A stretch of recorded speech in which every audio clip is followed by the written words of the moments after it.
You don't want to record it? All right, hello. My name is Jonathan Swallow. I'm here with Cole Fidgy, and we'll be going over the final project for project management. So here's just the agenda. We'll be going over the site, design, all the economic models, and then the schedules for both hypothetical and the project we did make, and then just some reflections from the project.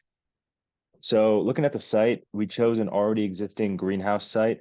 In order to replace that greenhouse, we thought that it had a good location on campus, a lot of sun exposure, being exposed to the west and south sides, only being covered by trees on the east and southeast sides. Had a lot of land there, but we had to be cognizant of the Turtle Pond and just valuable campus land, and then also the existing structure that used to be there. So we wanted to build a greenhouse, and we thought that it would be good for the current aging greenhouse. We designed it with a lot of inspiration from current buildings on campus with the limestone walls and the tile roof. And we added this angular modern look that can be seen in a lot of buildings on campus. And we had a little covered section on the end just to maybe provide some variability of shade for certain vegetation.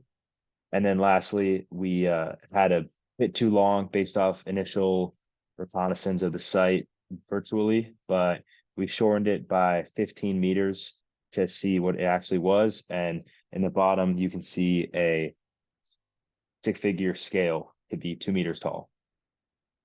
To make it look better and to see how it actually would look like from a lot of different angles, we went into Rhino and virtually rendered it and created it.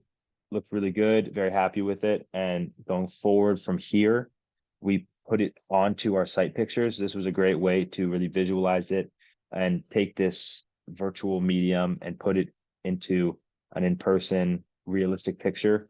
We have Cole here for scale. He's about 6'5", so it's a really good scale there. Great tower in the background. So really happy with these pictures and how they came out. And here's the construction of the model. On the left side, the rough parts, it beginning and cutting, measuring, gluing all together. And on the right, we can see it almost 90% of the way there, finished. Looks really good, clean edges. We did not use Texas Invention Works because we felt that it would be faster actually to not get that certification and to just do it ourselves by hand. And it was a great time.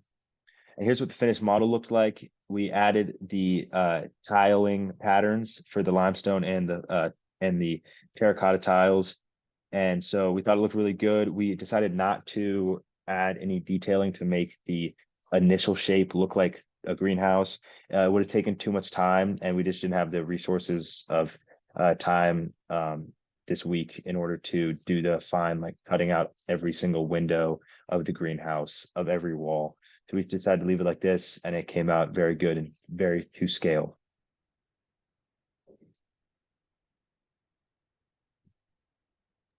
So for feasibility, the big thing is University of Texas's budget. I mean, $3.9 billion with 234 million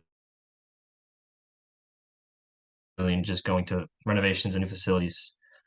We felt this was a pretty, the first thing that came to my mind when we were talking about things we should do was what about that really ugly greenhouse that we see walking, back home and to class all the time. Um, Another thing is timeline. It's not a huge project, and I think it could add a lot to that really quaint area. I know it's right next to one of my physics classes, and I used to look at the turtles before I had to take a big exam. Last thing is if the University of Texas was to use this as this greenhouse commercially and kind of maybe grow some fruits or vegetables and sell them commercially, they could be entitled to a tax relief.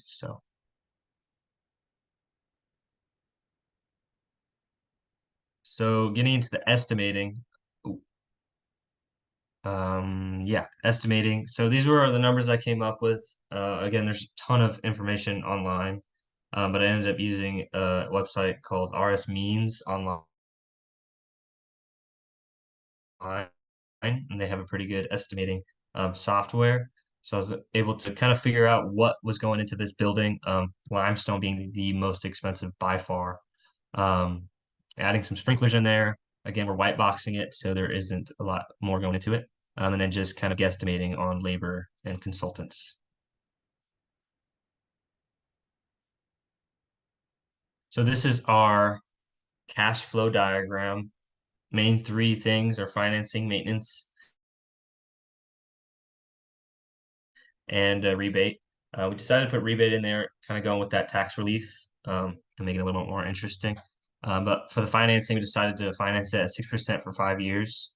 I'm not really sure how the university does that, but it looked better on a cash flow diagram. And then for maintenance, maintenance was a really small cost. I don't think it really takes much to maintain the actual building of um, the greenhouse, maybe plumbing and electricity. But other than that, that was only around like $100 a year or something like that.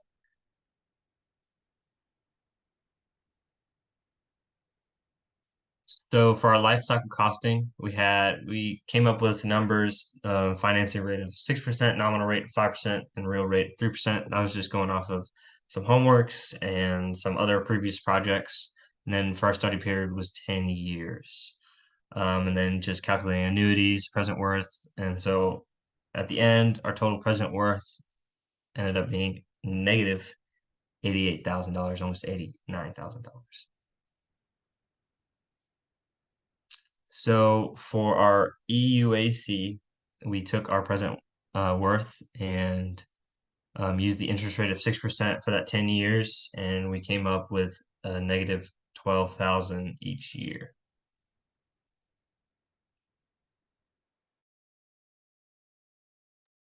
All right, for the actual project schedule, let me go back. So I won't go into all of it, but the critical path here is bolded, and the way we thought it would look like was create the brainstorm about what to do and then split the work and then do the site selection and initial sketches. Once that's done, you can do virtual modeling, go all the way down the line into getting the materials, cutting, and getting it all together. And then stuff that we could do separately was we thought that Cole could do the economic stuff while I did the modeling stuff and the visuals. And so those things had more float, while the critical path along like adding tiles and virtual modeling that had zero float. So it was on the critical path. And then for the total time, it took about 7.6 hours estimated. Then for this hypothetical project, the actual project, based off the sources and assumptions down at the bottom that you can pause and read. This is in days. We had a couple starts like design and demolition. Those can be at the same time. You can design the thing while it's being removed. And then the greenhouse building, we found it at about 180 masonry for the size, about 41 days. And then I assumed, just blatantly assumed that it would take about 90 days. Halfway through the greenhouse building, you could bring the masonry in and have them start building the limestone walls. And then once everything's done, put in the roofing, and then the project's complete. So for our reflection, my least favorite part was estimating. Again, there's a ton of information online, and getting the right numbers was not very fun. But our favorite was definitely building the model, going to co-op and kind of getting a little hands-on experience, or not experience, but just kind of, getting creative and having fun with it. Um, the trouble I had was definitely estimating, again, just not knowing the right numbers. Thankfully, our means online definitely helped out a lot. And then for our second trouble, we decided not to use InventionWorks. So even though we weren't as exact as we could have been, I think we're very happy with our final product.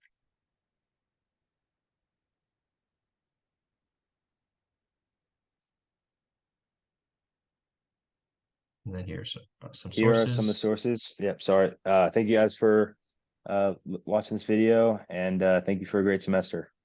Yep, thanks.